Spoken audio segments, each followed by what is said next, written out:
नहीं किया कल का कुछ। सर्व सिद्धों को वंदन करके आचार्य भगवान कुंद कुंद देव के द्वारा प्रणीत यह समय सार परमागम की 13वीं गाथा है। 13वीं गाथा में आचार्य भगवान उपदेश देते हैं कि ये जो जीवादि नव तत्व है भूतात्म से जाने हुए यही सम्यक्त्व है। टीकाकार आचार्य अमृतदेव इसी बात को अपनी टीका में सुदृढ़ करते हुए 8वां कलश कहते हैं बीच में, और कलश कहने के उपरांत वे कहते हैं कि यह आत्मज्योति जो नवतत्वों में छुपी हुई है ये तो है ही, इसके अलावा यह आत्मज्योति नए प्रमाण निक्षेप इत्यादि जो इस आत्मज्योति को जानने के उपाय हैं यह भी भूतात्म से जब देखते हैं तो यह भी अनुभव के काल में अभूतार्थ ही दिखती है, क्योंकि इन सब में भी एक आत्मज्योति ही प्रकाशमान है। इसलिए यह उपाय रूप होते हुए भी अनुभव के काल में ही उपेय रूप है। पहले प्रमाण को दो प्रकार का बताया, प्रत्यक्ष प्रमाण और परोक्ष प्रमाण,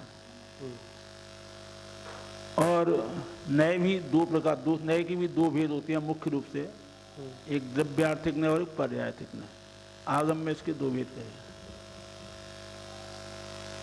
द्रव्य ही जिसका प्रयोजन है वह है द्रव्यार्थिक नय, और भेद पर्याय विशेष जिसका प्रयोजन है वह पर्यायथिक नय। इसी प्रकार निक्षेप भी 4 प्रकार के जानना चाहिए। नाम निक्षेप, स्थापना निक्षेप, द्रव्य निक्षेप और भाव निक्षेप। कल होगी चर्चा की। चलिए तो फिर आज इसी की चर्चा यहाँ पे व्याख्या सुनेंगे कि निक्षेप किसे कहते हैं और निक्षेप भी इस आत्मज्योति को जानने में कैसे उपाय रूप हैं इत्यादि व्याख्या यहाँ पर सुनेंगे। पेज नंबर 186 87 है। 87 है। आज्ञा है। हाँ जी, प्रारंभ करें।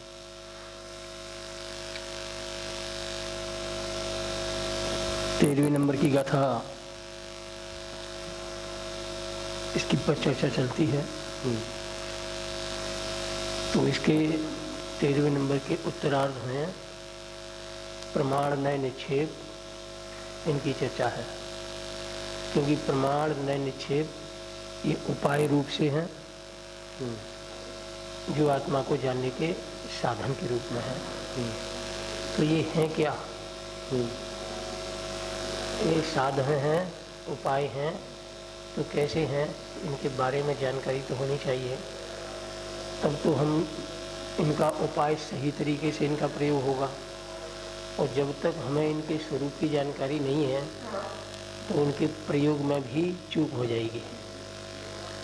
इसीलिए ये जो टीका है 187 पन्ने पे जो टीका अंश है वो नीचे स्पष्टीकरण में डॉट डॉट करके लिख दिया है कि ये ऊपर लिखा है, इसीलिए ऊपर से ही पढ़ ली जाए। स्वामी की टीका, हाँ। तो टीका के अंश में पहले प्रमाण की बात आई, प्रत्यक्ष और परोक्ष के रूप में। 2 प्रकार के प्रमाण, प्रत्यक्ष और परोक्ष। परोक्ष में जो है जो मन इंद्रिय की सहायता से ज्ञान जिन पदार्थों को जानता है उस ज्ञान को परोक्ष ज्ञान कहते हैं। और जो मन और इंद्रियों की सहायता के बिना सीधा सीधा पदार्थों को जानता है वो प्रत्यक्ष प्रमाण कहलाता है।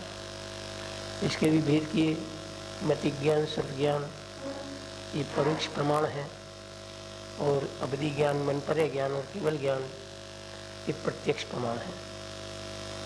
इस प्रत्यक्ष में भी सकलादेश और विकलादेश से 2 भाग भेद किए थे कि अवधि ज्ञान और मन परे ज्ञान ये जो है विकलादेशी हैं और केवल ज्ञान सकलादेशी है।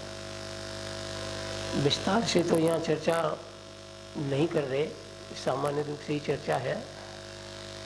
विस्तार से तो फिर इनका तत्वार्थ सूत्र में बहुत विस्तार से है, सर्वार सिद्धि में, इन ग्रंथों में बहुत विस्तार से है। नयों के भी दो भेद किए, एक द्रव्यार्थिक नय, एक पर्यायार्थिक नय। द्रव्यार्थिक नय माने एक ज्ञान का अंश है जो द्रव्य को जानता है, और पर्यायार्थिक नय द्रव्य के ही दूसरे अंश पर्याय को जानता है। जानना एक ही का है। अब द्रव्य की परिभाषा क्या है और पर्याय की परिभाषा क्या है, ये भी हमारे ख्याल में हो तो द्रव्यार्थिक नय कैसे द्रव्य को ग्रहण करता है और पर्यायार्थिक नय कैसे पर्याय को ग्रहण करता है, इसकी जानकारी होगी। और फिर प्रमाण दोनों को युगपत ग्रहण करता है, हमारे द्रव्य को भी और पर्याय को भी, उसको प्रमाण कहते हैं। तो देखो ऊपर से ही पढ़ता हूँ, पहले तो टीका नयों के भेद से पढ़ता हूँ मैं। नय के दो भेद हैं, द्रव्यार्थिक और पर्यायार्थिक। वहाँ वस्तु माने द्रव्य पर्याय स्वरूप जो वस्तु है उसमें लगा दो, जो द्रव्य को मुख्य रूप से अनुभव कराता है, लगा दो ना।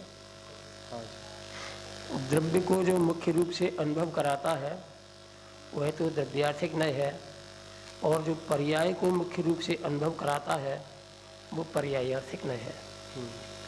ये दोनों ही नय द्रव्य पर्याय को भेद रूप पर्याय से अनुभव करते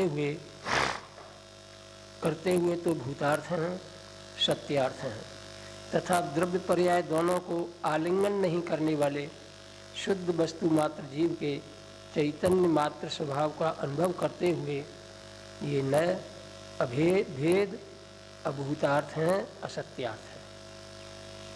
निक्षेप की बात आई, अभी प्रदीप जी ने कही थी। ये चार प्रकार के हैं, नाम, स्थापना, द्रव्य भाव, संन्यास, ये सूत्र भी आता है। नाम, स्थापना, द्रव्य और भाव, वहाँ जिसमें जो गुण तो न हो फिर भी उसके नाम से वस्तु की संज्ञा करना नाम निक्षेप है। अन्य वस्तु में अन्य की प्रतिमा रूप स्थापना करना कि यह वह वस्तु है, यह स्थापना निक्षेप है। वर्तमान पर्याय से अन्य भूतकाल अथवा भविष्यकाल की पर्याय रूप वस्तु को वर्तमान में कहना यह द्रव्य निक्षेप है, तथा वर्तमान पर्याय रूप वस्तु को ही वर्तमान में कहना ये भाव निक्षेप है। ये चारों ही निक्षेप अपने अपने लक्षण भेद से अलग अलग विलक्षण रूप अनुभव करते हुए तो भूतार्थ हैं, सत्यार्थ हैं, परंतु भिन्न भिन्न लक्षण से रहित एक चैतन्य लक्षण स्वरूप जीव के स्वभाव का अनुभवन करते हुए चारों ही अभूतार्थ हैं, असत्यार्थ हैं। इस प्रकार इन प्रमाण नय निक्षेपों में भूतार्थ रूप से एक जीव ही प्रकाशमान है। परीक्षण पर्व में तत्वार्थ सूत्र का जब पाठ चलता है या प्रवचन चलता है तो इनकी भी चर्चा आती है, प्रमाण की भी आती है, नय की भी आती है, निक्षेप की भी आती है।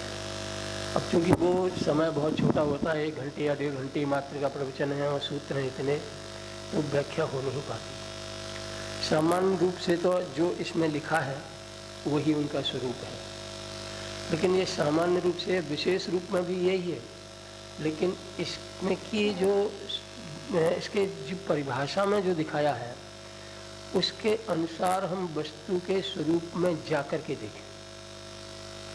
जैसे यहाँ निक्षेप की बात कही, नाम निक्षेप, जिसमें जो गुण तो ना हो फिर भी उसके नाम से वस्तु की संज्ञा करना नाम निक्षेप है। जो गुण ना हो फिर भी नाम हो, जैसे अपन जो है अपने बच्चों का नाम महावीर रख दें,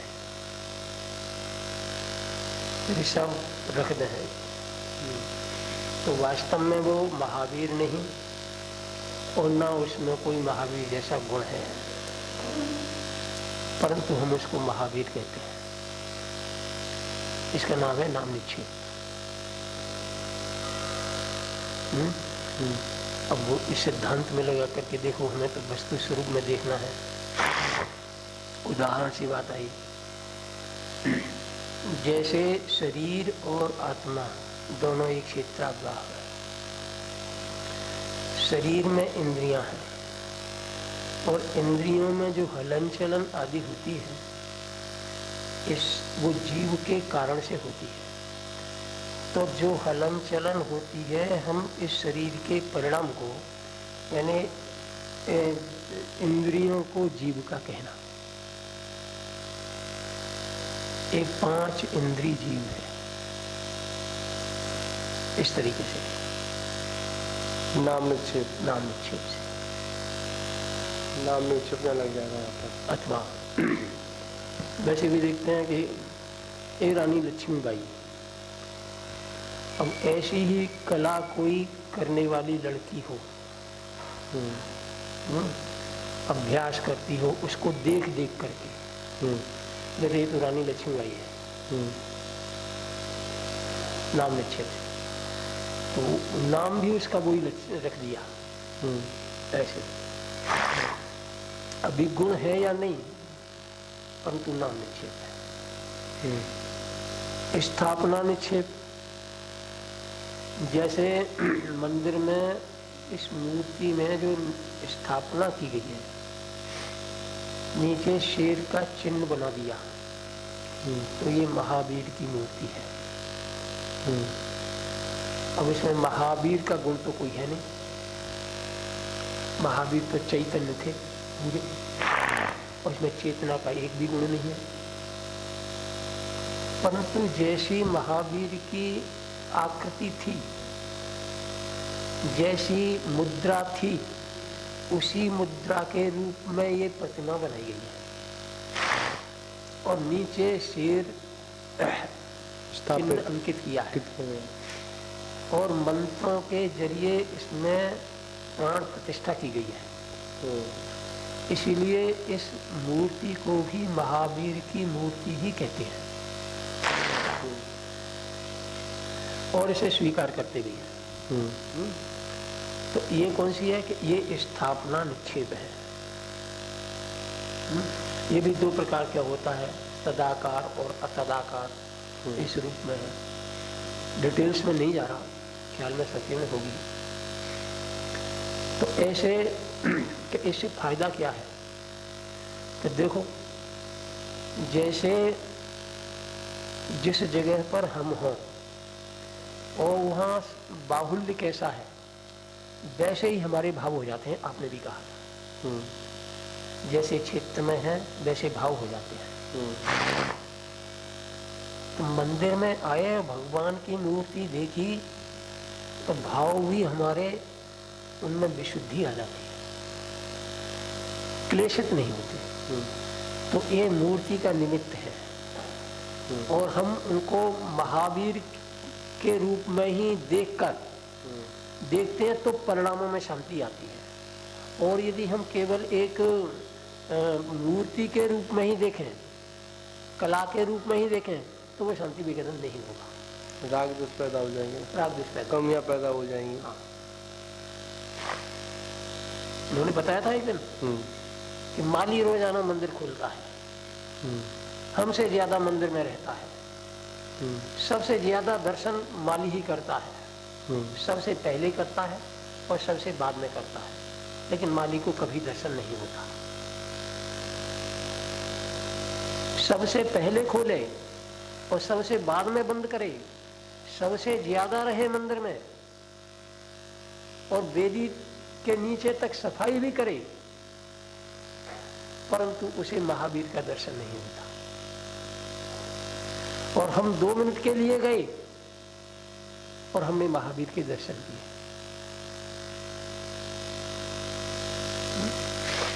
स्थापना निक्षेप, क्योंकि हमने उस मूर्ति में महावीर भगवान के गुणों का मंत्रों के जरिए स्थापना की है, आरोपण किया है। तो हमें वे महावीर से कुछ कम नहीं लगती। अपने घरों में भी देखें, हमारे पिताजी मर गई, माताजी मर गई, चाचा मर गई, तो हमने उनके फोटो जो है दीवार पर टांग दी और उस पर एक एक माला चढ़ा दी। जब भी वो हमारी दृष्टि में पड़ते हैं तो वो फोटो हमारे पिताजी तो है नहीं, क्योंकि पिताजी को कोई भी अपने पिताजी को फ्रेम में नहीं मढ़वा सकता, खूंटी पर टांग नहीं सकता और माला भी नहीं पहना सकता। किसी पहना ये तो बताओ पिताजी को खूंटी पर टांगा हो, फ्रेम में मढ़वाया हो, माला पहनाई हो, कभी नहीं किया जीवन में। और अब हाँ, माँ विधवा क्यों है? तो माँ विधवा क्यों है? माँ विधवा है, इसका मतलब ये तो पिता ही नहीं है। हाँ, दूसरी बात, अब हम उन्हें पिताजी कहें या ना कहें, वो फोटो के नीचे हम नाम किसका लिखवावें, अपने पिताजी का या किसी और का? जन्म तिथि मरण तिथि लिखें तो पिताजी की जन्म तिथि लिखें या किसी और की?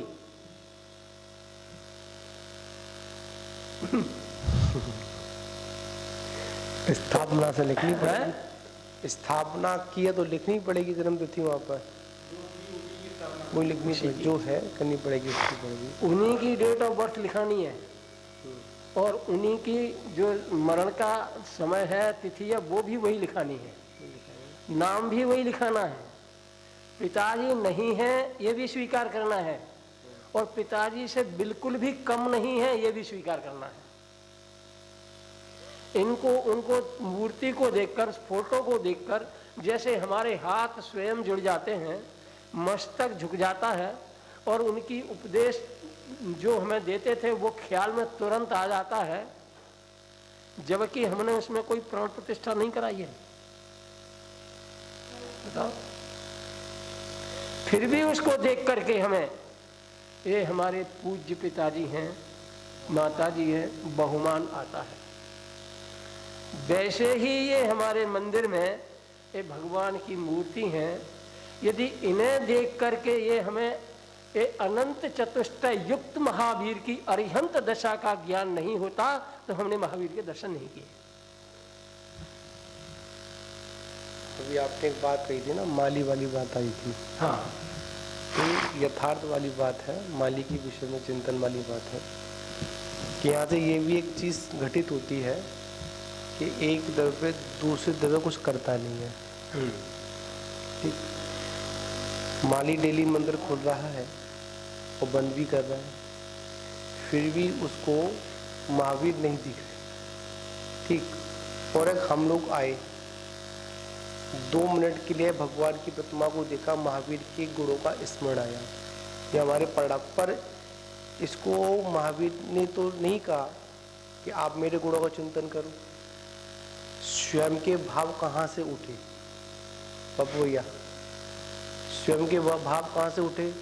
स्वयं से उठे ना, तभी तो हमने उस महावीर की प्रतिमा को देखकर, बाहरी निमित्त को देखकर उनके गुणों का चिंतन हुआ।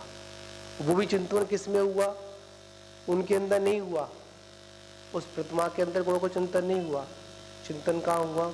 स्वयं के अंदर ही हुआ। एक है, एक और ये सिद्धांत है कि एक वस्तु का दूसरी वस्तु पर प्रभाव कुछ भी नहीं पड़ता। एक पड़ता है और दूसरा सिद्धांत इसका विरुद्ध में है कि एक वस्तु दूसरे वस्तु से प्रभावित हुए बिना रहती भी नहीं। और दोनों स्वरूप उस वस्तु के अंदर है और दोनों धर्म उसी के हैं, उसी के हैं, बाहर के नहीं, और दोनों ही स्वीकार करने हैं।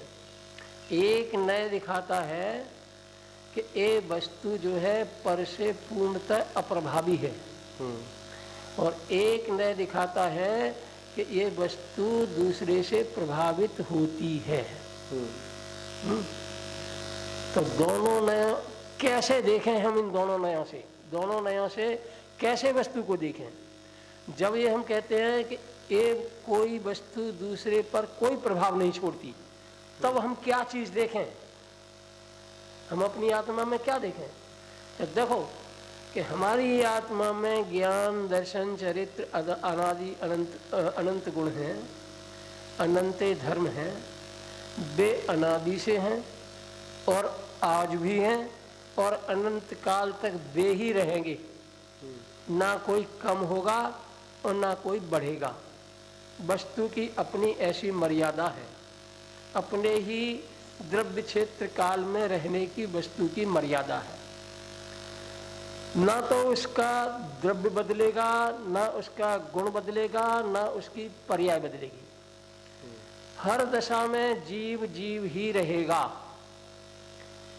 उसकी दशा कोई भी हो, लेकिन जीव जीव ही रहेगा, अजीव नहीं होगा। इंद्रियां इंद्रियां ही रहेंगी, इंद्रियां जीव नहीं हो सकती और जीव में इंद्रियां नहीं आ सकती। एक नए जो ये कहता है ना कि एक वस्तु दूसरे से पूर्णतः अप्रभावी है, तो अप्रभावी तो इस रूप में देखना,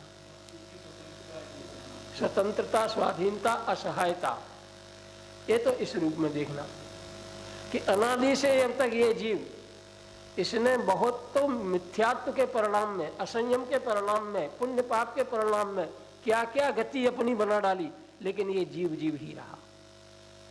न पुण्य से, न पाप से, और न किसी कर्म से, न किसी संयोग से, ये अप्रभावित रहा। इसलिए आज भी जीव ही है। ये नए तो ये दिखाता है, इस स्वरूप को दिखाता है।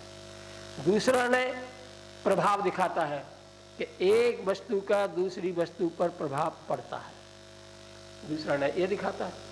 तो देख लो, भले ही अज्ञान के कारण अंदर का अज्ञान हो, भले ही अंदर का मिथ्यात्व हो, तो भी बाहरी वस्तुओं को देख करके जीव उस तरफ झुक जाता है। जड़ पर झुक झुक जाता चेतन, मार्दव की खंडित काया, नश्वर वैभव को अपनाया। जो मेरा वैभव नहीं है उसको मैंने अपनाया। खंडित है मेरे मार्दव धर्म की काया, इसीलिए मैं अज्ञान रूप स्वयं परिणमा। और इतना ही नहीं है, पर का भी मेरे पर प्रभाव पड़ा। तो ये जो हमारी विकारी अवस्थाएं होती हैं, राग द्वेष मोह के परिणाम होते हैं, इसमें कर्म का उदय है। बाहरी पदार्थ जो निमित्त रूप से हैं उनका भी अपना प्रभाव है। जब हम इस तरीके से देखते हैं कि हमारी परिणति में विकार है, तो निमित्त नैमित्तिक संबंध जिसको प्रभाव कहते हैं, ये भी स्वीकार करना पड़ेगा। तो एक नए ने ये दिखाया, दूसरे नए ने ये दिखाया। दोनों से युगपत देखते हैं तो उसको प्रमाण कहते हैं। दोनों नयों को मुख्य करके जब हम वस्तु को देखते हैं तो कहते हैं प्रभावी भी है और अप्रभावी भी है। जीव नित्य भी है और अनित्य भी है, सत भी है असत भी है, एक भी है अनेक भी है, शुद्ध भी है अशुद्ध भी है। ऐसी शुद्धता और अशुद्धता दोनों को एक साथ में ही जो ग्रहण करता है, इसका नाम प्रमाण है। तो इस तरीके से ये नए प्रमाण निक्षेप एक ही आत्मा को दिखाते हैं। चारों प्रकार के निक्षेप की जो बात आती है ना, स्थापना निक्षेप, अब द्रव्य निक्षेप, ये द्रव्य निक्षेप है। कौन सा?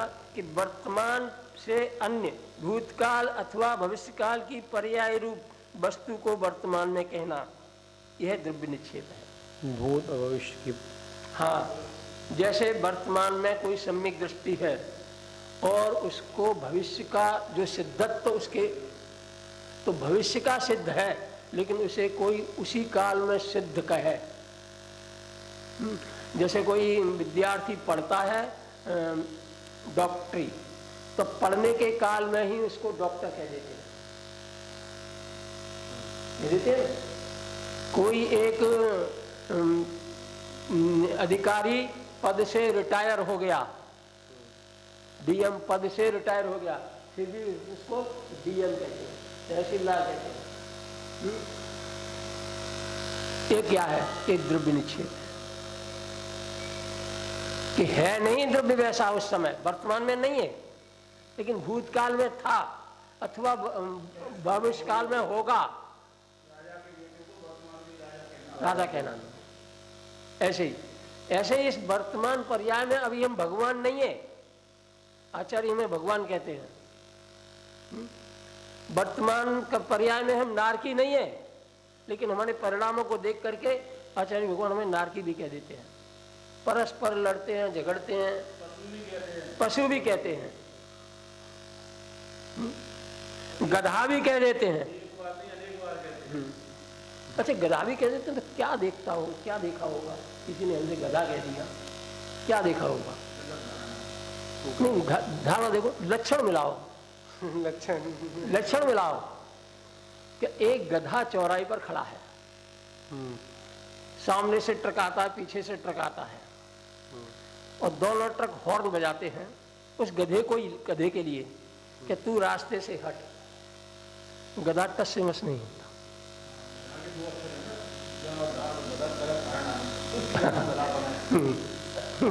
वो टस से मस नहीं होता तो कोई सुनता नहीं है? वो सुनता है, संगी पंचेंद्रिय है। आदमी से ज्यादा बड़े बड़े इतने बड़े बड़े कान है वाकई कि सुनता नहीं है? कि खूब सुनता है, पूरा हॉर्न सुनता है, फिर भी वो टस से मस नहीं होता। तो एक ड्राइवर उतरा और उसने एक छड़ी निकाली, कान पकड़ा, डंडे लगाए और घसीटता हुआ किनारे तक ले गया। तब वो हैचू हैचू करता है, फिर भी संभलता नहीं है। ये स्थिति हमारी देखी। सही है। अब मिला लो।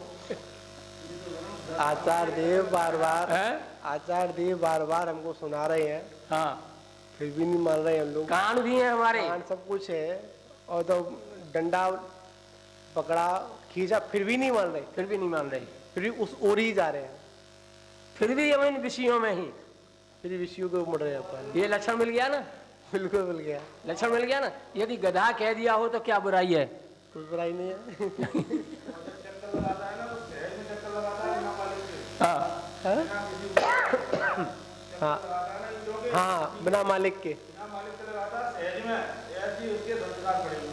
और देखो, वो गधा जब हॉर्न बजता है तो ऐसे आंखें लगा डाल देता है कि मानो को ये ध्यान में मग्न हो। मैंने कहा, कोई ध्यानी जीव जो होगा उसके अंदर विकल्प आ जाए, लेकिन उसके अंदर विकल्प भी नहीं आ रहा और सब कुछ सुन रहा है और नीचे उसने गर्दन डाल दी। ये स्थिति हमारी है। मुनिराजों के प्रवचन सुने तो ऐसी आंखें बंद कर लें कि मानो कि ये बिल्कुल ही शुक्र ध्यान में चले गए हो। यथार्थ बात है, बिल्कुल उसमें बिल्कुल गुणों से मिला लो अपने को उससे। तभी तो गधा कहा है, तभी तो कहा है तेरी वर्तमान में तो देह है मनुष्य की और परिणाम है गधे जैसे। तो गधा कह दिया आचार्य ने। तब इसे लगता है कि तुम्हें दिखता नहीं है, देह तो हमारी मनुष्य की, तुम हमें गधा कहते हो।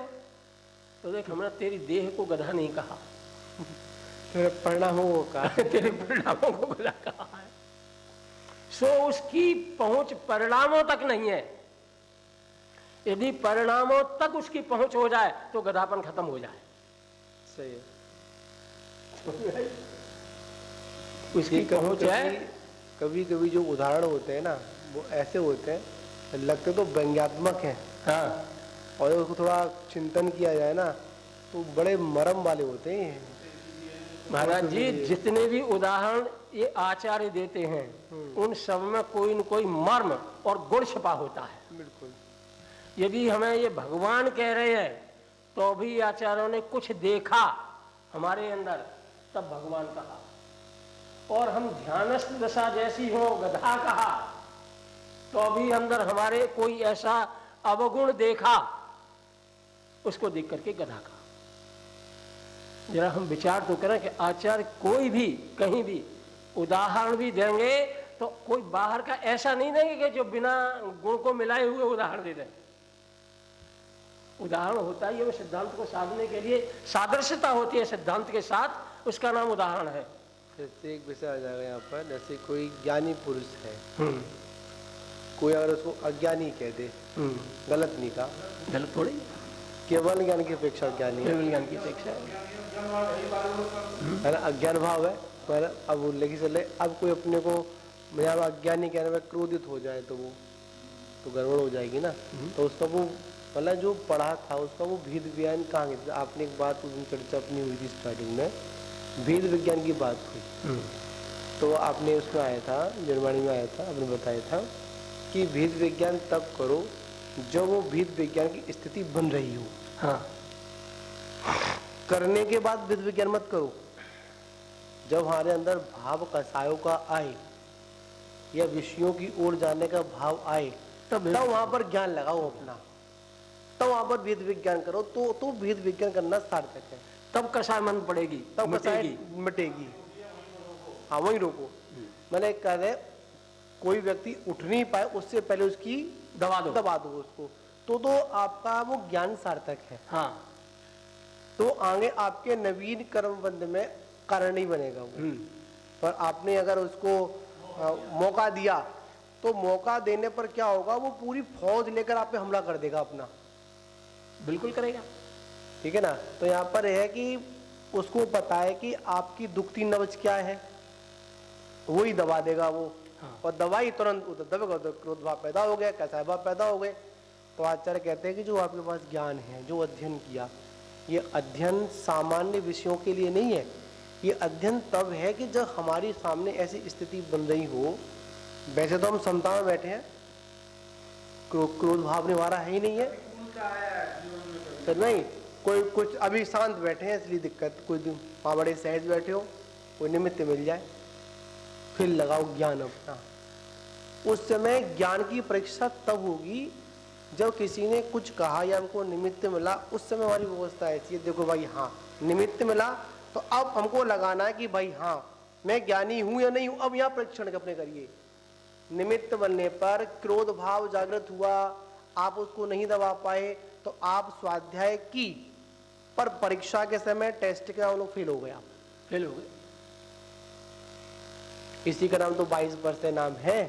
तो आचार्य गुरु मन्ना महाराजों ने, आचार्यों जो हमारे लिए, जो मुनियों के लिए 22 वर्ष बता दिए। क्यों बता दिए? अभ्यास करिए। अब ऐसी कंडीशन आई, वैसे तो कोई दिक्कत नहीं है, ठंडा मौसम है, कोई दिक्कत नहीं है, आराम से पानी नहीं पी रहे, कोई दिक्कत नहीं है, एक समय भोजन से काम चल रहा है। पर गर्मी लगी, मौसम बदला, बाहर का निमित्त आपको प्रभावित कर रहा है, उस समय उस तृष्णा की प्यास की जो वेदना है उसको शांत भाव से सहन करना, तब जाकर आपकी परीक्षा सही उतरेगी। अनुकूल माहौल में तो हर व्यक्ति अनुकूल रहता है, पर प्रतिकूल माहौल में भी अगर अनुकूलता का शैली जीवन में आ जाए, तब आपका स्वाध्याय करना और मोक्ष मार्ग की ओर चलना, तब आपका साथ, इसको आचार्य भेद विज्ञान कहते हैं, तभी सार्थक है, तभी सार्थक है। तो यहाँ पर गलत धारणा वाली बात आई ना, वही हमारी स्थिति वही है। मतलब ये कहावत भी है ना कि गलत धारणा, गलत धारणा। तो आज हम लोग गलत धारणा में जी रहे हैं। मतलब ये हो रहा है ना, रात भर तो पीसते हैं, मैंने कह रहे दिन भर पीसा, पर देखा क्या, कुछ भी नहीं मिला। वहाँ तो मिल भी जाता है उनको, दिनों रात चक्की चलती है हम लोगों की, और क्या मिलता है? कुछ नहीं मिलता है। तो यहाँ पर आचार्य ने भी कह दिया कि हम कितना चले ये महत्वपूर्ण नहीं होता है, कितने मंजिल तक पहुँचे ये महत्वपूर्ण है। तो यहाँ पर हमारी जो गलत धारणा है ना, और एक काल की नहीं पंडित जी, एक काल की नहीं है, अनादिकाल का संस्कार है गलत धारणा का। हमारी गलत धारणा यही है कि मतलब इस शरीर से ही है, मतलब इस इंद्रियों से ही है, मैं इंद्रियों को भोग कर सुखी हो जाऊंगा, शरीर को पुष्ट कर सुखी हो जाऊंगा, तो कहाँ से हम सुखी हो जाएंगे? ठीक है। तो गलत धारणा को निकालने का काम ही ये जिनवाणी कर रही है। इसमें यहाँ पर नहीं जाएंगे, भूत और भविष्य की जो पर्याय थी उनको वर्तमान में कहना, वो द्रव्य निक्षेप के अंतर्गत आ जाता है। और भाव निक्षेप वर्तमान पर्याय रूप वस्तु को ही वर्तमान में कहना, एक मिनट। वर्तमान पर्याय रूप वस्तु को ही वर्तमान में कहना, ये भाव निक्षेप है।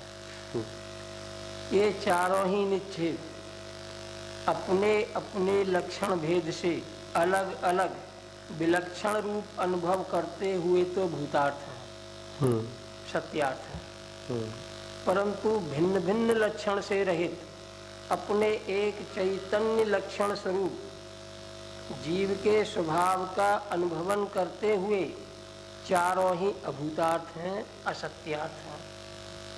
जैसे ये चार दिए अभी, इसमें ये द्रव्य निक्षेप भाव निक्षेप की बात करते हैं कि जीव, वही जीव एक जीव है, वो मनुष्य है, वही वर्तमान में जो है वो है। यह पूर्व में पूर्व पर्याय की अपेक्षा से कोई अधिकारी था, यही जीव तो था, वर्तमान में अधिकारी नहीं है, लेकिन फिर भी हम उसे अधिकारी के रूप में देखना। तो हमने क्या देखा? तो उसके उसी भाव को देखा, ज्ञान भाव वर्तमान में पूर्व के ज्ञान को ही देख रहा है, पूर्व के ही ज्ञान को देख रहा है, और भविष्य में ये होगा तो वर्तमान में जब भविष्य में होगा वो भी एक ज्ञान का परिणाम होगा। तो सूक्ष्म दृष्टि से देखें तो जो ज्ञान भूतकाल में एक अधिकारी था, ज्ञान के कारण से तो अधिकारी था, है? अब वो अधिकारी नहीं है। अब वर्तमान के ज्ञान में हम पूर्व ज्ञान मन पूर्व ज्ञान से संकलित करते हैं या भविष्य के ज्ञान से संकलित करते हैं या वर्तमान ज्ञान में वर्तमान रूप ही देखते हैं, तो ये सब ज्ञान की ही तो पर्याय हैं। ये सब ज्ञान की ही तो पर्याय हैं। अधिकारी के रूप में भी ज्ञान, वर्तमान में भी ज्ञान, और भविष्य काल की अवस्था जो होगी उसमें भी ज्ञान। तो तीनों पर्यायों में, भूत भविष्य तीनों पर्यायों में वो ज्ञान ही के तो परिणाम है। ज्ञान के अतिरिक्त और तो कुछ नहीं है। इसीलिए ये निक्षेप जो है ये ज्ञान का ही स्वरूप है। चारों ही प्रकार के निक्षेप ये ज्ञान की ही पर्याय हैं। हाँ, इसके रूप अलग अलग काल में अलग अलग हैं। जैसे कल ये बात कही थी ना कि एक नायक वो 4 रोल किए उसने, तो एक समय में तो 4 रोल किए नहीं, क्यों नहीं? आमने सामने एक ही आदमी, एक ही व्यक्ति खलनायक फिल्म में जब एक्टर्स की कमी पड़ी तो उसको 4 रूप दे दिए कि तू 4 पार्ट खेलेगा। तो 4 पार्ट में वो 4 रूप धरता है, लेकिन धरने वाला कौन है? वही है। धरने वाले एक ही तो है, धरने वाला वही है। उसी ने एक खलनायक का रूप धरा, उसी ने जब एक खलनायिका की जरूरत पड़ी तो नायिका भी वही बन गया, माने पुरुष भी वही बना और स्त्री भी वही बना, भगवान भी वही बन गया और भगत भी वही बन गया। तो पर्याय पुरुष रूप में था तब भी वही था, ये उसी की दशा थी। खलनायक था तो भी उसी की दशा थी, भगवान पना भी उसी की दशा है, और भक्त भी उसी का एक रूप है। तो उसी के ये 4 रूप हैं।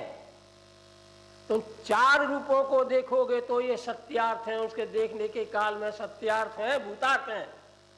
लेकिन 4 रूपों में एक मनुष्य रूप ही देखना, उसको उसी रूप में देखना, तो उस काल में ये चारों ही रूप अभूतार्थ हैं, असत्यार्थ हैं। एक वही व्यक्ति भूतार्थ है। ऐसे ही इन ज्ञान को इन नयों रूप में देखना। देखो ये 5 इंद्रियों में बहने वाला ज्ञान है ना, तो ज्ञान का स्रोत तो एक ही है। आंख के अवलंबन से लेकर के किसी पदार्थ का रूप देखा, उस ज्ञान नहीं तो देखा। उस ज्ञान की पर्याय में रसना इंद्री से जो चखने रूप अवस्था होती है, चखने रूप भाव होता है, उस भाव रूप नहीं परिणम सकता। क्यों जी? एक ही ज्ञान स्रोत से निकली हुई पर्याय, एक ही अखंड ज्ञान से निकली पर्याय, एक आंख का अवलंबन लेकर के रूप को जानती है, एक घ्राण का अवलंबन लेकर के गंध को सूंघती है, एक रसना का अवलंबन लेकर के रस को चखती है, और एक स्पर्शन का अवलंबन लेकर के उसके स्पर्शन को छूती है। ये चार ज्ञान की पर्याय है। स्रोत कहां से है? चार स्रोत हैं, एक ही स्रोत है, तो फिर चार भेद क्यों? कहते को भेदों में भी देखो, जिस ज्ञान की पर्याय ने रसना इंद्री का अवलंबन लेकर इसके माध्यम से रस चखा, उस रस को चखने वाली पर्याय में रूप को देखने की योग्यता का अभाव है। समझ में आएगी? वरना ये रसगुल्ला यहां रखें जीव पर तो स्वाद आ जाए, लेकिन उसी आत्मा के प्रदेश यहां पर भी तो है। लगाओ उस रसगुल्ले को यहां पर, उसी आत्मा के ज्ञान स्पर्शन इंद्री में है, वही ज्ञान स्रोत से ज्ञान की किरण रसना इंद्री में आई, रसना इंद्री में उस ज्ञान ने रस को चखा, और स्पर्शन इंद्री के ज्ञान ने इसके स्पर्शन को छुआ। एक ही ज्ञान के है ना, परंतु दोनों की ज्ञान की पर्यायों की योग्यता है वो बिल्कुल अलग अलग है, और ऐसी अलग अलग है, ऐसी अलग अलग है कि मानो दोनों के द्रव्य में, दोनों के बीच में द्रव्य की दीवार खड़ी हो, कि इसमें बिल्कुल भी योग्यता नहीं है। रसना रस चखने वाले ज्ञान की परिणति में बिल्कुल भी योग्यता नहीं है इस स्पर्शन को जानने की, और स्पर्शन वाले ज्ञान की रसना की योग्यता वाला ज्ञान रस को नहीं चख सकता। यदि ये ऐसा ही हो गया होता तो फिर ये पांच, एक इंद्रिय के माध्यम से ही पांच इंद्रियों का सेवन हो जाए।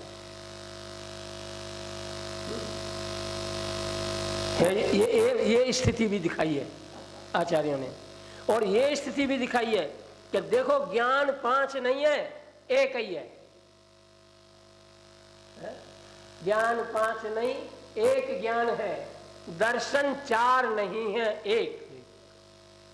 मतिश्रुत चक्षु अचक्षु आदि व्यवहार से संज्ञा कही अनेक। ये चक्षु दर्शन है, ये अचक्षु दर्शन है, ये मति ज्ञान है, ये श्रुत ज्ञान है।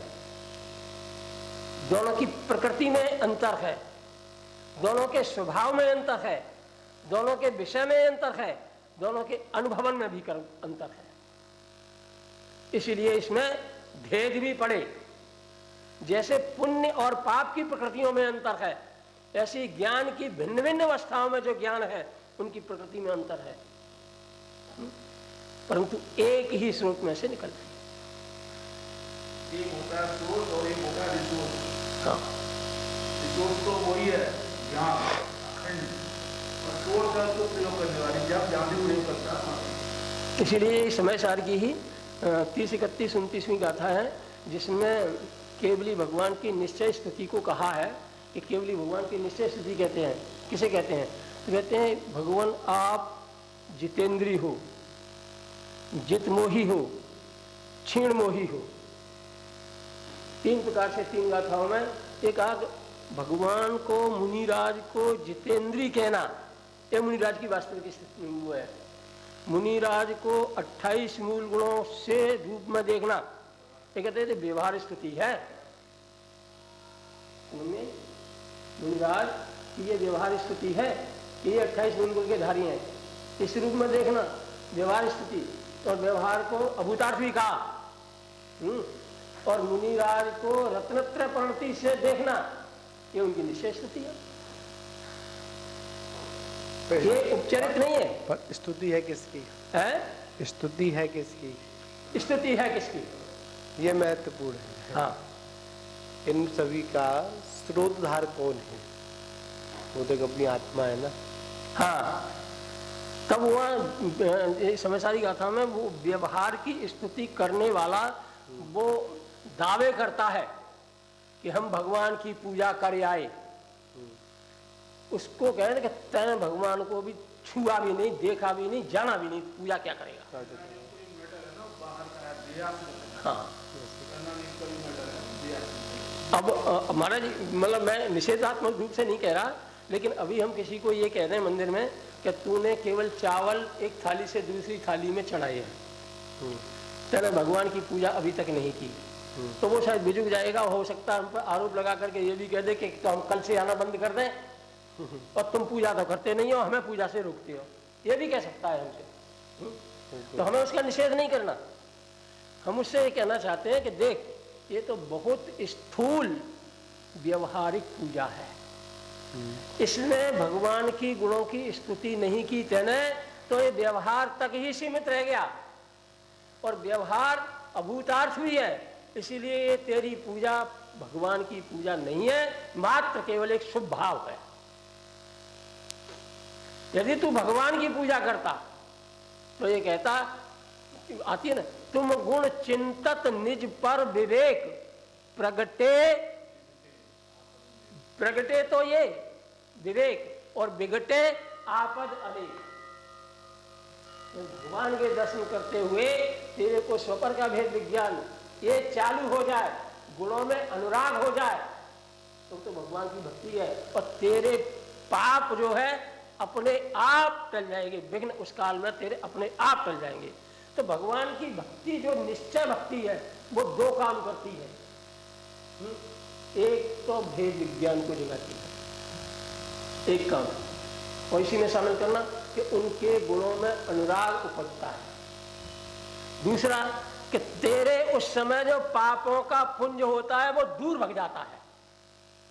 तो पाप से बचाया और पुण्य में लगाया और धर्म की धारा बहाई, इसे पूजा कहते हैं, इसे पूजा कहते हैं। बहुत बारे में प्रभाषा लिखी गई कि पाप से बचाया और पुण्य में लगाया और धर्म की धारा बहाई, धारा में लगा दिया, उसे पूजा कहते हैं। तीनों काम होने चाहिए भाई साहब, तीनों काम होने चाहिए तो भगवान की पूजा है। और मात्र केवल तुमने पाप से बच गए, धर्म नहीं बहेगा तो पुण्य की भी धार भी मजबूत नहीं होगी, और मात्र पाप से बच गए इसकी भी कोई गारंटी नहीं है। क्या है गारंटी बताओ? पूजा करते करते तुम दुकान पे चले गए, क्यों चले गए? हो जाते हैं हाँ। सही है। तीन काम होते हैं भगवान की पूजा से। वास्तव में कोई भगवान का भक्त है और पूजा करता है तो वो पाप से बचता है, पुण्य की परिणति में दौड़ता है, धर्म की धारा बहती है। ये तीन काम नहीं हुए तो इसमें भी महत्वपूर्ण धर्म की धारा है। हाँ, महत्वपूर्ण विषय धर्म की धारा है। अगर हमारी पूजा करने के बाद धर्म धारा नहीं बही या धर्म को हमने लक्ष्य में लेके पूजा नहीं की और धर्म में भी अपने आत्मा की बात, धर्म में सिर्फ ये धर्म नहीं कि बस कर लिया धर्म हो गया, निज पर विवेक प्रगटे और बिगटे आपद अनेक, अनेक प्रकार की आपदाएं। जब सफर का भेद विज्ञान हो जाता है ना तो सारी आपदाएं अपने आप नष्ट हो जाती हैं। इसी को अभीक्षण ज्ञानोपयोग भी कहते हैं कि भगवान की पूजा के काल में नहीं, ज्ञानी जो सम्यक दृष्टि होते हैं उनका प्रति समय अभीक्षण ज्ञानोपयोग चलता है। घर में बाहर में जिस अवस्था में है और जिस पद में है, जिस अवस्था में है, उस अवस्था और पद के अनुसार उसका भेद विज्ञान निरंतर चलता रहता है, इसीलिए वो ज्ञानी है। दानम पूजा मुख्यम। हाँ, सबको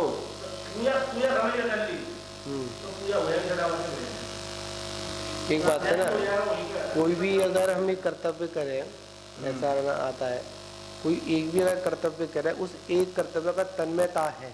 हाँ, तो उसमें छह कर्तव्य हो गए उसमें। हाँ, अब एक सज्जन कह रहे थे फिरोजाबाद में थे, तो देखो हम रोजाना भगवान की पूजा करते हैं, ये तो पहला आवश्यक हो गया, देव पूजा।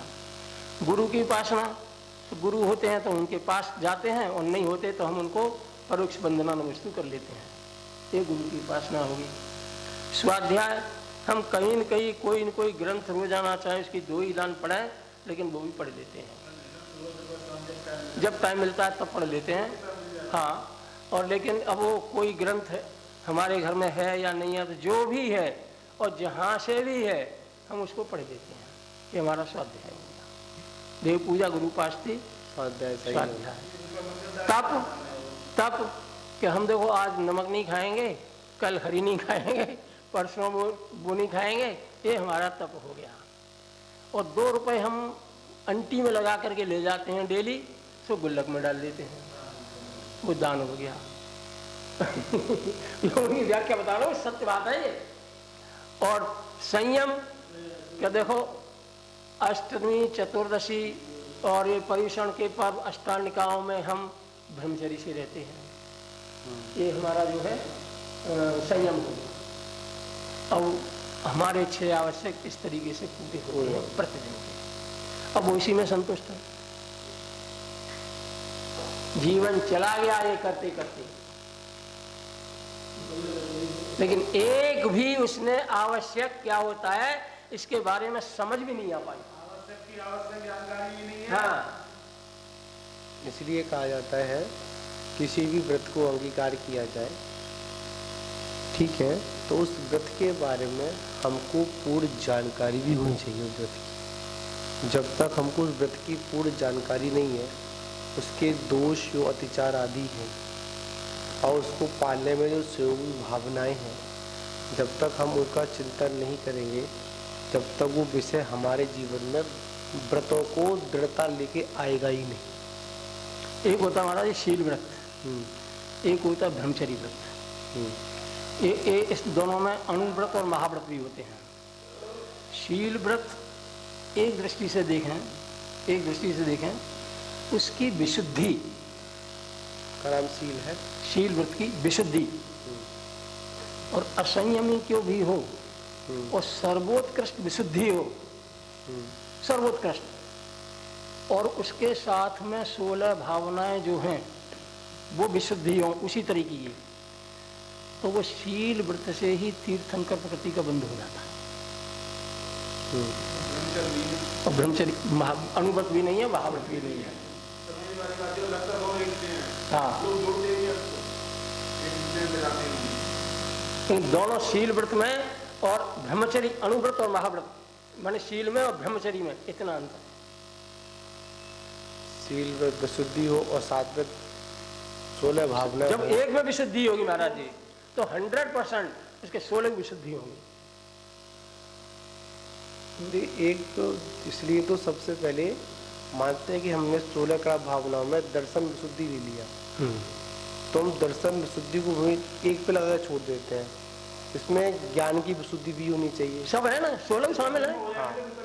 हाँ, तो उसमें विशुद्धि शब्द लगेगा तो वो ऑटोमेटिक सब में लगा हुआ है। पर हम लोग दर्शन विशुद्धि बोल देते हैं, मतलब ज्ञान विशुद्धि, विनय विशुद्धि नहीं।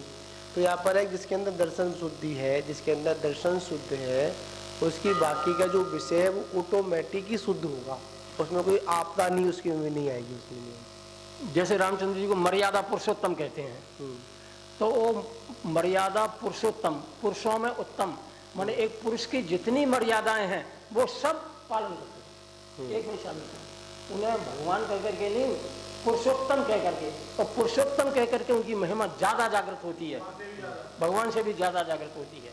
ऐसे शील व्रत जिसमें 16 काल भावना, शील व्रतेश पनति 4, ये वाली बात आती है।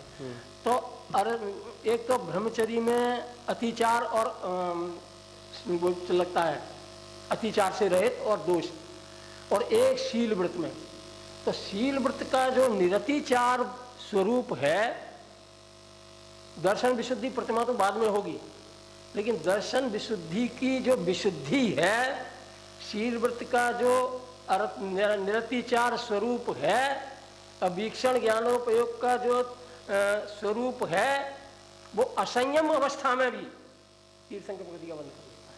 मेरा कहने का मतलब ये। चौथे गुण स्थान में भी और लोग महाराज इसमें दर्शन विशुद्धि के समय में इसमें क्षयोपशम सम्यक और क्षयिक सम्यक का विभेद नहीं है, है ना। तीर्थंकर प्रकृति का बंध दोनों सम्यक्तों में हो जाता है, क्षयिक में भी हो जाए और क्षयोपशम।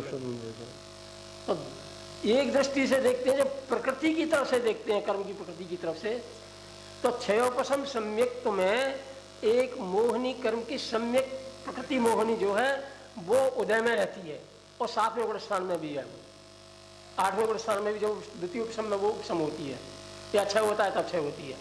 तो उस मिथ्यात्व की प्रकृति के साथ भी विशुद्धि इतनी जबरदस्त, वैसी ही विशुद्धि है जैसी क्षायिक सम्यक दृष्टि के दर्शन में विशुद्धि तभी जाकर होती है। हाँ, दो जीव, एक क्षायिक सम्यक दृष्टि, एक क्षयोपशम सम्यक दृष्टि, दोनों तीर्थंकर प्रकृति का बंद करें तो दर्शन विशुद्धि दोनों की एक सी होगी। जबकि एक के पास क्षायिक सम्यक्त्व है और एक के पास क्षयोपशम सम्यक्त्व है।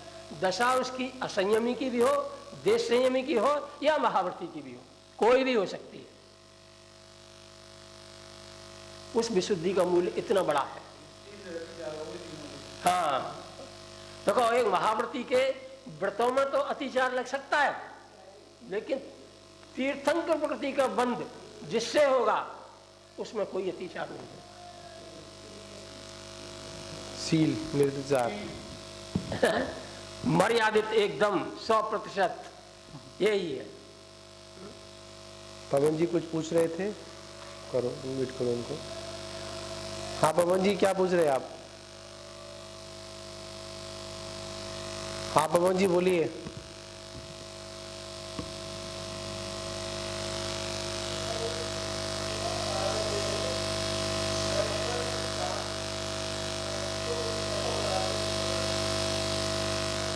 क्या दोबारा बताओ, होल्ड करो अपना, दोबारा बोलो आप।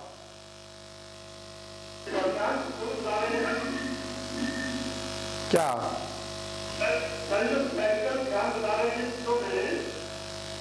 हाँ, सिद्धों में सात विकल्प ध्यान, क्या ये कह रहे हैं सिद्धों में सात विकल्प ध्यान होता है, अपेक्षा बताइए आप क्या विशेष होता है वो? ये ना, ये कहा था मैंने, सिद्धों का ज्ञान भी सविकल्प। हाँ, ये कहा था सिद्धों का ज्ञान भी सात विकल्प। सविकल्प। तो मैंने ये कहा था ज्ञेयों के भेद से ज्ञान में भेद पड़ना, इसका नाम विकल्प है। तुमसे देखो, सारा विश्व उनके ज्ञान में झलकता है। विश्व के जितनी परिणाम हैं और जितने द्रव्य हैं उनके अलग अलग परिणाम हैं, तो अलग अलग परिणामों को अलग अलग ही जानते हैं। तो अलग अलग को अलग अलग ही जानना, इसका नाम विकल्प है।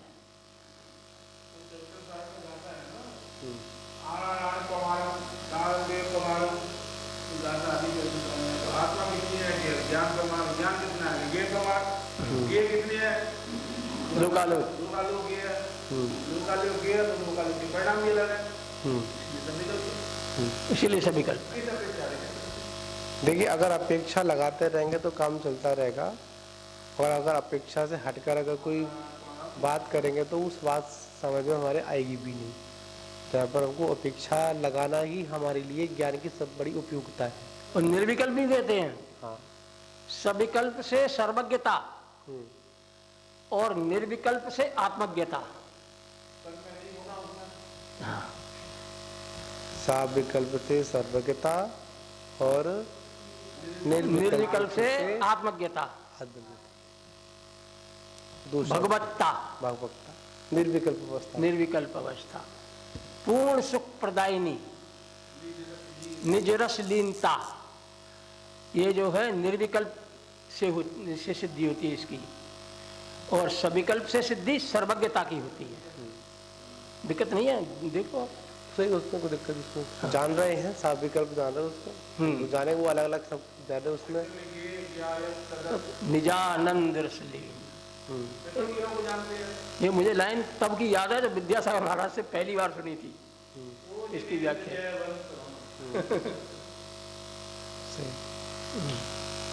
ठीक है, करें। अरे बहुत जल्दी में पड़ जाते हैं, जितना तुम समय पढ़ लोगे ना, फिर स्तुतियों को पढ़ो बाद में। हाँ, सात हमने भी है बचपन में, तो ये करते थे कि याद करते हमें 4 याद करना, 6 याद करना, चलता है।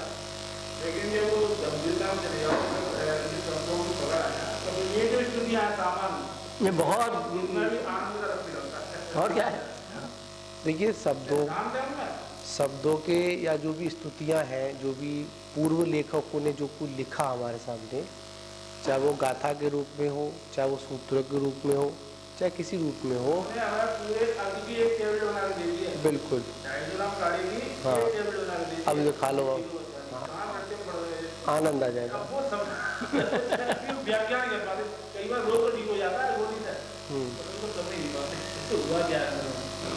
वास्तव में यही है कि कोई भी पूजा हो या कोई भी मंत्र या कोई भी चीज़ हो, बहुत अच्छे से देखिए तो पूर्व विद्वानों ने जो मेहनत की, वास्तविकता बहुत, और उनकी जो स्तुतियाँ आज हैं या जो भी ग्रंथ हैं पूर्वाचार्यों के, वो आज हमको प्रमाणता क्यों लगते हैं? पहली बात तो जो उन्होंने लिखी होगी तो उनकी विशुद्धि बहुत होगी। हाँ, जब आचार्य कुंद स्वामी ने इस ग्रंथों को लिखा होगा, किसी भी आचार्य ने ग्रंथों को लिखा होगा, तो लिखते समय आज हम कहें कि हमारी ऐसी विशुद्धि हो जाए, नहीं हो पाई जैसी विशुद्धि उस समय उनकी थी।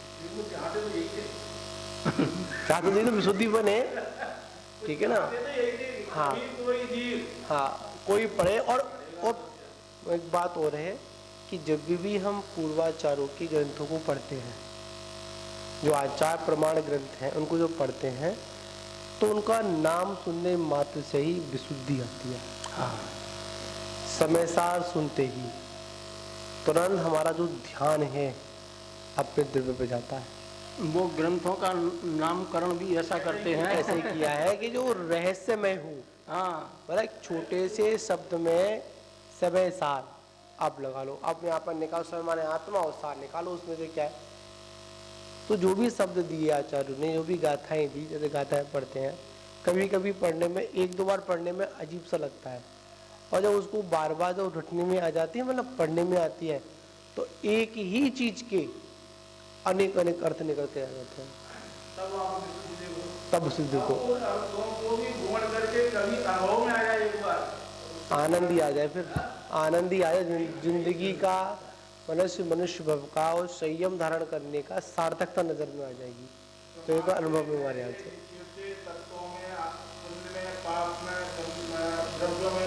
कहीं पर भी ये सब जानने के कारण से उपाधि हैं, सत्य है, लेकिन जब इनके द्वारा जाना हुआ जो आप सत्य का एक बार अनुभव हो जाए।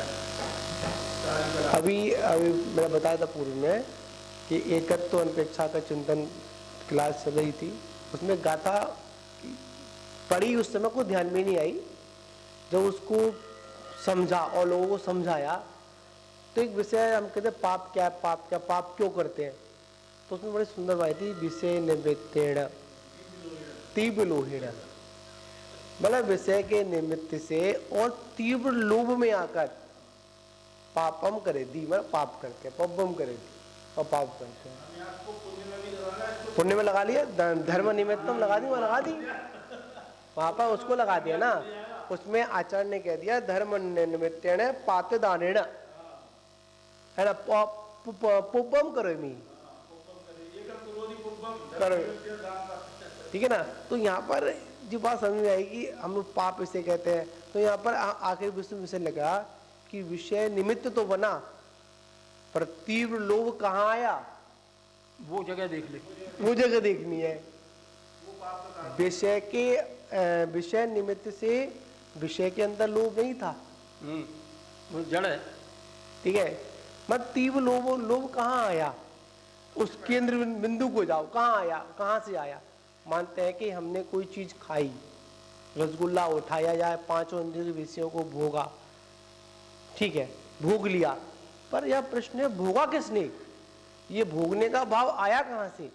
अगर आपको देखकर क्रोध का भाव आया तो कहाँ से आया, आप में तो नहीं आया, आया तो मेरे अंदर ही। और शांत कहाँ होगा, यहीं होगा, यही होगा, आपसे नहीं होगा, ठीक है। तो यहाँ पर यही बात है कि जब तक हम ही अपने को बदलने वाले हैं,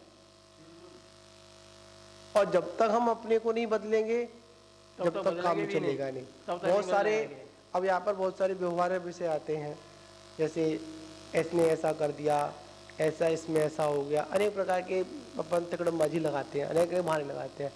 तो तो इसमें एक महत्वपूर्ण बात है, ये सारी निमित्त है। महत्वपूर्ण क्या है? अपना स्वयं का परिणमन। उधर गया क्यों? जैसे आपने कहा ना गधा वाला सिस्टम। हाँ नमस्ते तुम्हारा जी। हाँ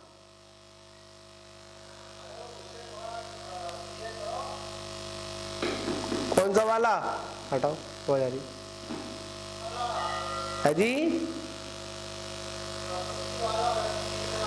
वो वाला हमारा जी, वो बाद में थोड़ा करूंगा, थोड़ा अभी समय नहीं मिल रहा है, करूंगा मैं। आप ही कर देना। हाँ मैं ही करूंगा इसको, थोड़ा मुझे समय नहीं मिला क्योंकि शिविर चल रहा है ना अभी, थोड़ा वो ग्रंथ निकालना पड़ेगा मेरे को, वो विषय मैं क्लियर कर दूंगा आपको। सरस्वती वाला भी करूंगा, लक्ष्मी वाला भी करूंगा, और जो भी है सब करूंगा थोड़ा।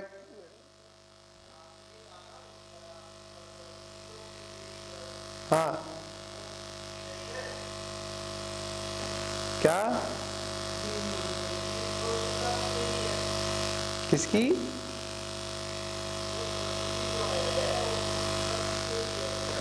वो सब बता देंगे आपको, देखकर बता देंगे हम, ठीक है। अभी थोड़ा समय नहीं मिल रहा है अभी को, इसके विषय चर्चा विस्तार से करेंगे। थोड़ा अभी दिमाग थोड़ा सा अभी शिविर में लगा हुआ है, विषय निकाल नहीं पाए हम, और निकाल देंगे। और से कुमार मैं यहाँ पर बात है कि जो पढ़ा है स्त्री वाणी शब्द स्त्री से लिया गया, स्त्रीलिंग है, जो मुझे कुछ याद है उसका शब्द स्त्रीलिंग है, इसलिए उसको जिन सरस्वती, उसको जिनवाणी कहा गया।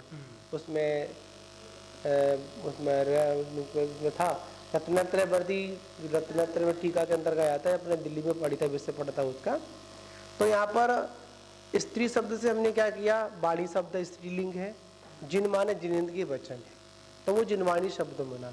उसके पर्यायवाची नामों में अनेक नाम, उसमें से एक सरस्वती नाम भी आया, जो जिनवाणी के 16 नामों का व्याख्यान आया है ना, बाग्नी आया है, इन सभी का नाम है, सरस्वती नाम भी है। अब क्या करते हैं हम लोग, जो हमारी मानसिकता बनी हुई है सरस्वती, तो हम क्या करते हैं, देवी को ही सरस्वती मान लेते हैं। धवल वस्त्र अनेक अनेक जैसे उस गदम उगली हुई है, अगर हम उस रूप को देखकर अगर हम लोग अगर प्रार्थना कर रहे हैं तो एक हमारे लिए ग्रहित मिथ्यात्व की ओर हम लोग अग्रसित हो गए। उस रूप को देखकर अगर आराधना करें तो हो गए। अब यहाँ पर उसी रूप में उस द्वादशांग की स्थापना कर कर, क्या उसी रूप में धवल वस्त्र का सिंहासन का भी आया है, हंस वाहिनी का भी आया है, उसमें हंस का अर्थ ये दिया हुआ है कि जो हंस पे जो सवार है वो विवेक का शब्द है।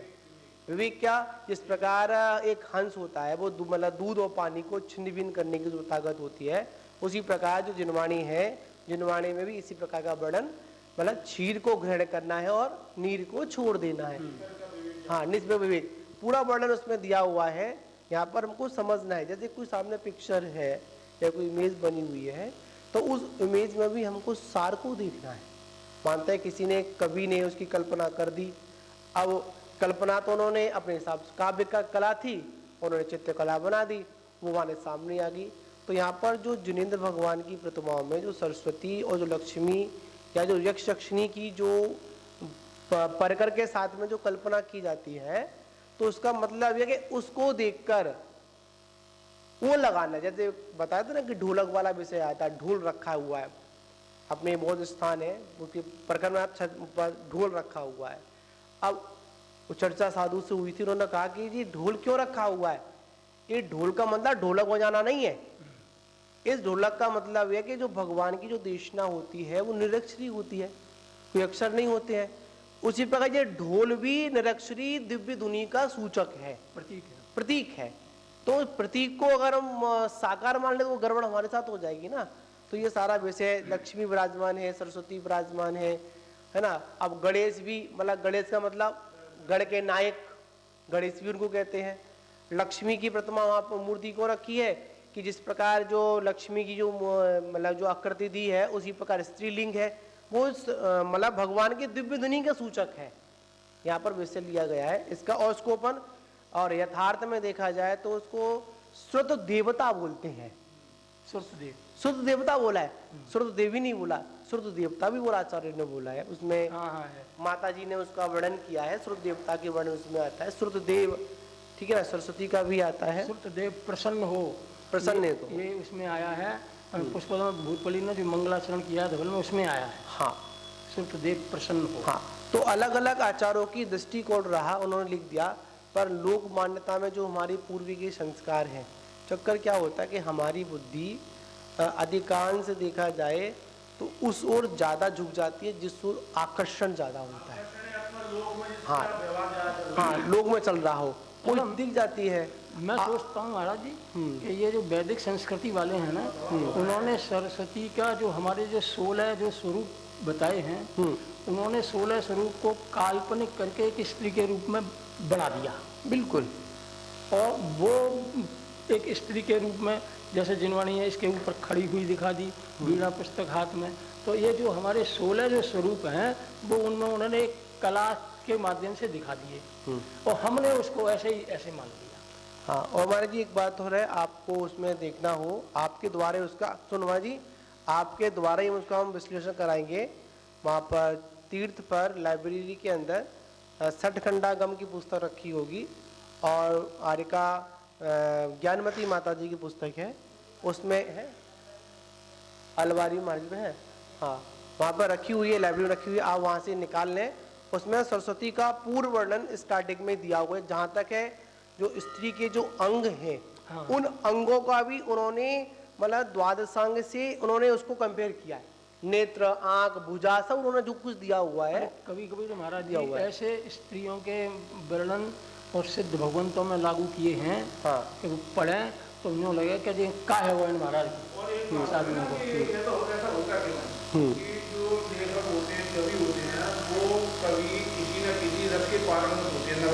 बिल्कुल, ठीक है ना।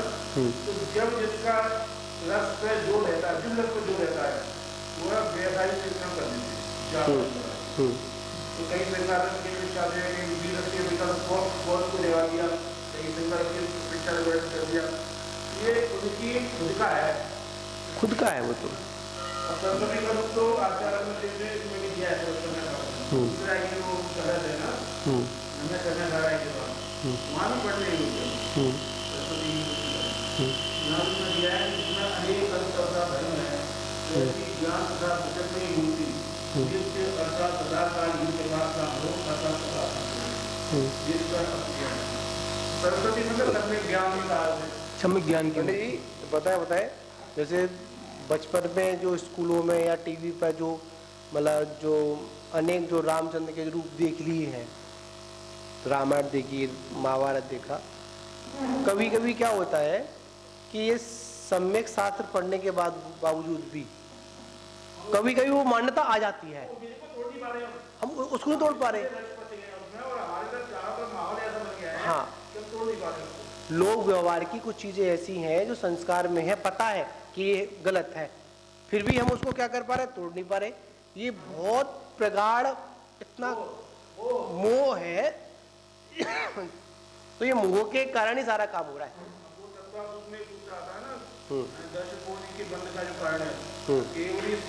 हाँ जी, नमस्ते भाई। तो वहाँ पर जो देव शब्द आया वो इन्हीं चतुर्निकाय के देवों के लिए आया है। हाँ जी, उनमें भी हम उनके रूप को यथा तथा कहते हैं, अथवा तथा कहते हैं। वो ये काम करते हैं, वो काम करते हैं, वो ये आहार, उनका मांसाहार, उनका ये आहार करना, पूजा करना, ये भी अवर्णवाद है। ये अवर्णवाद है देवों का। बिल्कुल, वो सर्वांग सुंदर होते हैं देव, कंठ से उनके अंदर जाता है, उनके मानसिक आहार होता है, फिर भी हम उनको पता नहीं क्या क्या करते हैं। तो ये भी दर्शन लोगों का केवली सत्संग, वहाँ पर तो देव का है, देव जी के नहीं केवली सत्संग। हाँ, नमस्ते महाराज जी, बोलिए। वहाँ पर तो केवली का है जी।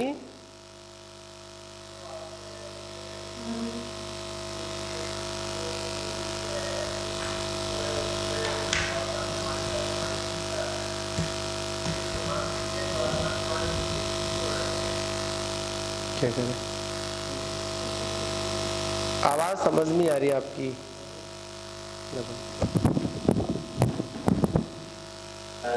हाँ जी,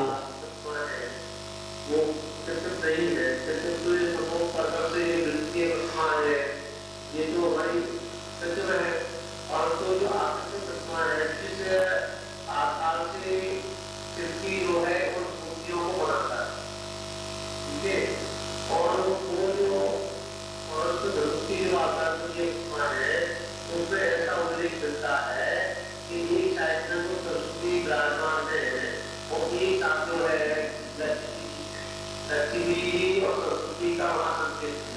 तो उसको अपन इसे पढ़ेंगे क्योंकि बेटी भी ले जाता बेटी में चौपाल काजोड़ है वो भी इसकी से आता है इसका मतलब ये इसका इस्तेमाल करेंगे और जो सरस्वती है आपने लोग देखी है देवी नहीं है तो ये सब करिए कि देवी नहीं है क्योंकि उसमें वर्तन वाली से सरस्वती की स्थापना देखिए जो अंग है गुण है उनके बैठने का है चिंता है जो पुस्तक है और वाणी जो पूजा है ये सब उसने समाहित किया है इसलिए उसमें वार्ता वाणी से स्त्री का वो शिक्षा पहले दर्शाया गया है तो चाहे कि केवल ज्ञान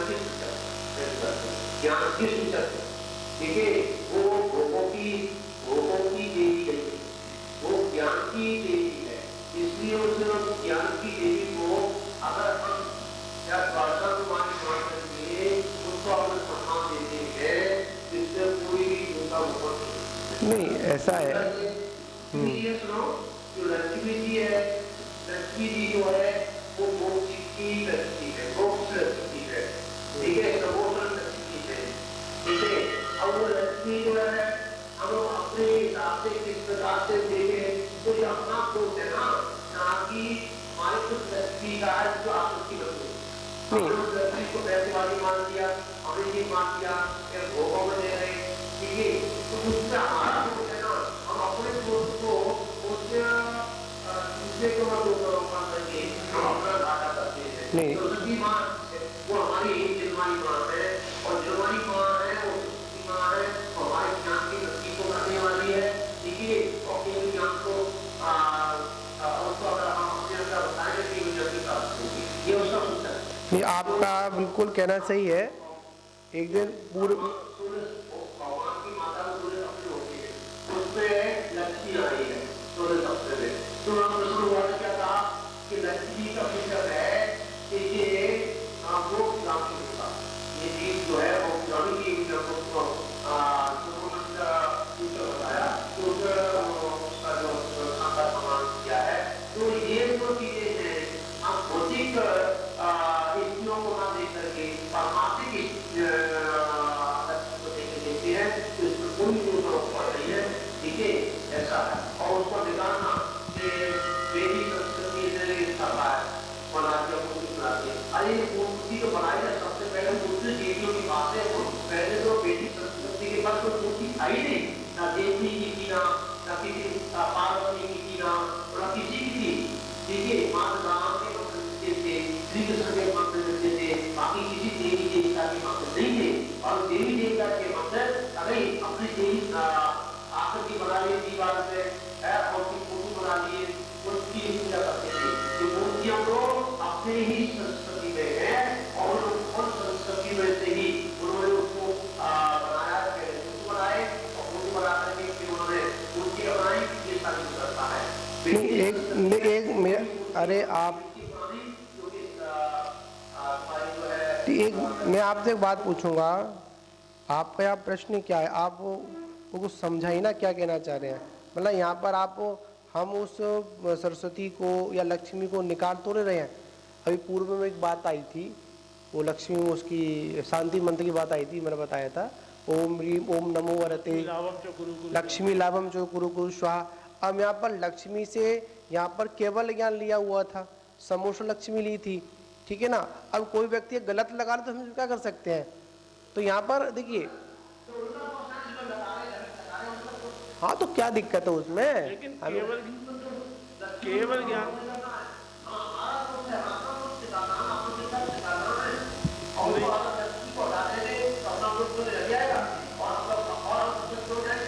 देखिए लक्ष्मी को देखो ना हम लक्ष्मी को लगाने वाले ना हटाने वाले हैं ठीक है ना। या तो जो व्यवस्था है व्यवस्था के अनुसार हमको चलना पड़ेगा या तो सीधी सीधी बात है कि कभी कभी क्या होता है जैसे अभी बात चल रही थी पर द्रव्य का भी एक तरफ उसको प्रभावित करने का भी गुण उसके अंदर है ठीक है। जब वो सम्यक रूप में हो सकता है तो उससे पहले मिथ्यात्व रूप में भी उसका गुण है अवगुण है वो ठीक है ना। हम जैसे हमारे ये भगवान है अब देखो किसी अधिकांश क्या होता है खड़ी प्रतिमा पर लोग बैन लगा देते हैं, है ना। मुनियों के खड़े फोटो पर लोग बैन लगा देते हैं। अब देखिए, नग्नता यहाँ पर ही, नग्नता वहाँ पर भी है।